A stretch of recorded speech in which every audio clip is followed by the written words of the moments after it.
गुलकारा आइमा bag की शादी की तकरीब में डांस वीडियो वायरल हो रही है। गुलकारा आइमा बेग की एक ऐसी वीडियो वायरल हो रही है जिसमें वो मारूफ फोटोग्राफर अदनान काजी की बहन की शादी में उनके साथ रक्स करती हुई नज़र आ रही हैं। दोनों फनकार बॉलीवुड की मशहूर फिल्म फिर भी दिल है हिंदुस्तानी के गाने तू यार तू ही दिलदार तू ही मेरा यार पर रक्स कर रहे हैं।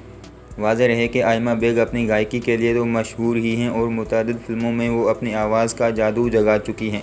ताहम वो अपने प्रोफेशन के साथ साथ सोशल मीडिया पर भी खासी फ़ाल रहती हैं।